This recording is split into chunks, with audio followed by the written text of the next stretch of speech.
할렐루야. 오늘 말씀은 요엘서 1장 2절에서 7절을 중심으로 심판에 대비할 경고의 말씀이라는 제목으로 함께 은혜를 나누고자 합니다. 이 요엘서는 남유다 왕 제8대 왕 요아스의 통치 초기의 상황입니다. 이때는 통일 이스라엘 왕국이 남북 왕국으로 분열된 지 약 100여 년 정도가 지난 시기입니다. 남유다와 북이스라엘 두 왕국 간의 정치적인 갈등은 거의 해소되었으나 종교적으로는 두 왕국 모두 폐역의 역사를 거듭한 시기였습니다. 더욱이 요아스가 즉위하기 이전에 남유다의 제7대 왕이었던 아달랴는 북왕국의 아합 왕과 악녀 이세벨의 딸로서 다윗 왕가의 씨를 말리다시피 하고 남유다를 온통 바알 종교로 물들게 한 장본인이었습니다. 다행히 정치적으로는 대제사장 여호야다의 혁명으로 아달랴가 처형되고 유일한 다윗 왕가의 씨로 보존되었던 요아스가 남유다의 왕으로 등극함으로써 다윗 왕권은 복원되었으나 종교적으로는 종교개혁을 위한 여호야다의 갖은 노력에도 불구하고 남유다 전역에 물들어 있던 종교적 타락상이 좀처럼 가시지 않았던 시기입니다. 오히려 대제사장 여호야다가 죽은 후에 요아스 왕은 성전 제사도 제대로 드리지 아니하고 백성들이 산당에서 우상을 숭배하는 일을 공공연히 방치해 두기까지 하였습니다. 더욱이 자신의 그릇됨을 책망하는 대제사장 여호야다의 아들 스가랴를 돌로 쳐 죽이는 등 그 타락의 정도는 극에 달하게 되었던 것입니다. 이처럼 구속사적으로 볼 때에 남유다와 북이스라엘이 폐역의 역사를 거듭하면서 멸망으로 치닫고 있던 때에 남유다 땅에는 그야말로 이전에 볼 수 없었던 대메뚜기 재앙과 또 가뭄이 임하게 되었고, 이를 계기로 요엘 선지자는 뜻하지 않는 이 엄청난 재앙이 남유다 백성들의 죄악에 대한 하나님의 1차 징계이며 나아가 남유다 왕국의 멸망을 초래할 무서운 여호와의 날의 심판에 대한 경고로 주어진 예표임을 설교하면서 회개를 촉구하는 메시지를 선포하게 된 것입니다. 요엘 당시에 유다 땅은 거대한 군대 같은 메뚜기 떼의 내습으로 매우 황폐해 있었습니다. 본문은 바로 이 메뚜기 재앙이 유다 백성들의 죄와 불신앙으로 인한 하나님의 심판의 전조임을 밝히면서 이스라엘 백성들이 마땅히 취해야 할 회개를 촉구하는 선지자 요엘의 경고의 메시지입니다. 그러면 이제 본문을 통해서 요엘 당시 자신의 동족들에게 준 메시지 내용에 관해서 살펴보도록 하겠습니다.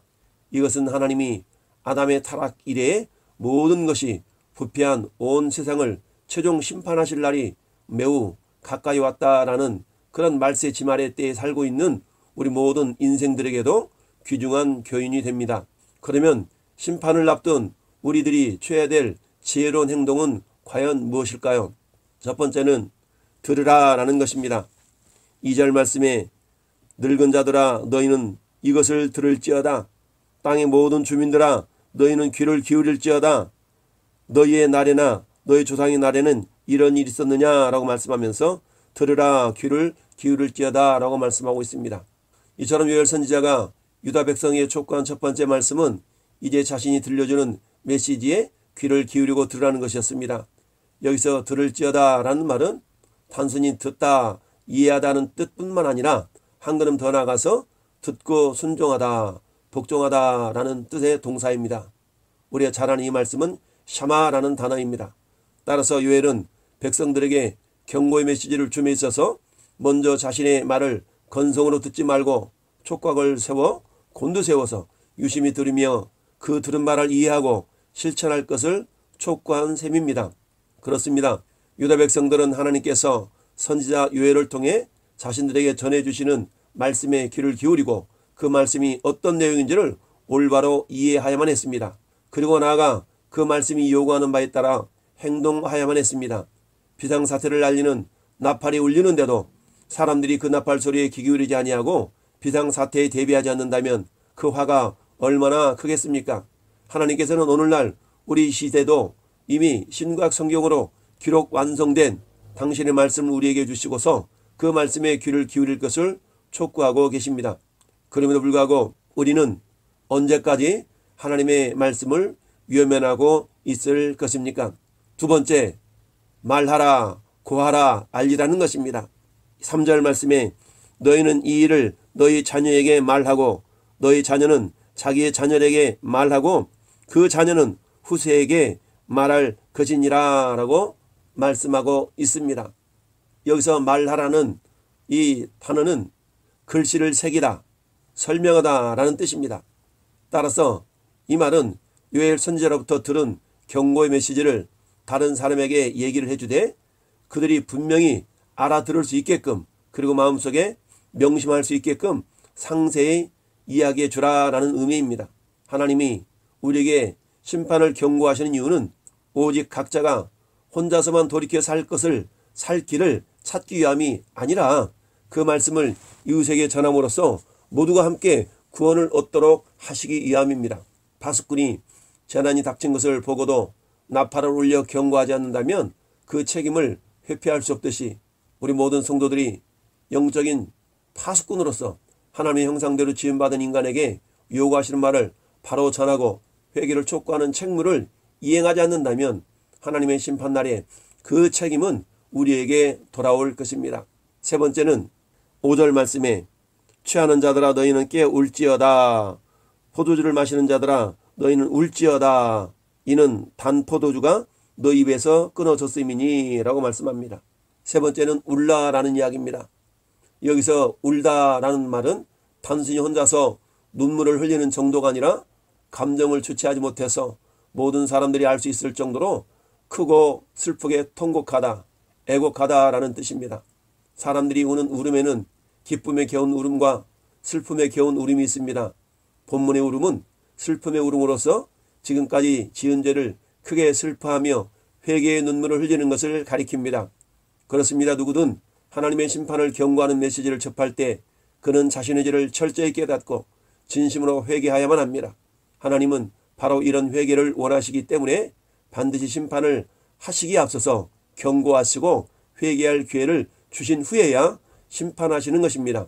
이것은 하나님의 사랑인과 동시에 하나님의 공의인 것입니다. 현명한 사람은 시대의 징조를 분별하고서 이에 대처합니다. 사람들은 저녁에 하늘이 붉으면 날이 좋겠다 하고 아침에 하늘이 붉고 흐리면 오늘은 날이 좋겠다라고 예측하지 않습니까? 실로 이 시대의 모든 징조는 이제 하나님의 최후 심판이 목전에 임박했음을 경고해 주고 있습니다. 이러한 때에 하나님 우리에게 무엇라고 말씀하고 계십니까? 회개하라 천국이 가까웠느니라 하시니 우리는 때가 더 늦기 전에 말씀을 듣고 그 말씀을 이웃에게 전하며 회개의 눈물을 흘릴 수 있어야 되겠습니다. 유다는 이처럼 메뚜기 때 재난으로 주저앉았지만 다시 일어서야 했습니다. 유다가 다시 일어서는 유일한 방법은 언제나 그랬던 것처럼 하나님께 매달리는 것입니다. 하나님의 도움을 구하는 방법밖에는 주저앉은 곳에서 일어설 방법이 없었던 것이죠. 유다 백성은 흩어져 있던 그들의 마음과 시선을 하나님께 돌려야만 합니다. 하나님께 집중하고 하나님과의 사이에 무엇도 끼어들지 못하게 해야 합니다. 우상에게 향했던 시선을 하나님께 고정해야 합니다. 하나님 밖에는 소망이 없다는 것을 깨닫고 겸손히 하나님 앞에 엎드려야 합니다. 갈급한 마음으로 하나님께 부르짖는 길만이 사는 길임을 알고 슬퍼하며 간구해야 합니다. 하나님 밖에는 해결할 수 있는 분이 없다는 것을 알고 하나님의 도움을 구해야 합니다. 요엘은 하나님 앞에 부르짖었습니다. 심지어 들짐승도 재난으로 인하여서 고통으로 하나님께 부르짖었다라고 20절은 말씀하고 있습니다. 이제 우리가 부르짖어야 할 차례가 되었습니다. 재난은 사람이나 상황을 가리지 않습니다. 언제 어떻게 닥칠지도 모릅니다. 그래서 재난이 닥치면 인생이 끝난 것처럼 반응합니다. 재난 앞에 불평과 불만을 늘어놓는 사람은 많아도 해결책을 내놓는 사람은 적습니다. 책임론이 되도되고 책임질 사람을 찾지만 근본적인 문제는 해결되지 않습니다. 자연재해나 사람의 힘으로 감당할 수 없는 재난을 책임질 수 있는 능력이 사람에게는 없기 때문입니다. 세계는 코로나19 바이러스로 고통과 두려움 가운데 있습니다. 아프리카에서는 메뚜기떼의 출몰로 식량난에 허덕이고 있습니다. 재난에 재난이 겹쳐오고 있습니다. 이 시간이 언제 끝날지 아무도 모릅니다. 그래서 모두 지쳐 있습니다. 그러나 재난은 터널과 같습니다. 아무리 깊은 터널도 입구와 출구가 있습니다.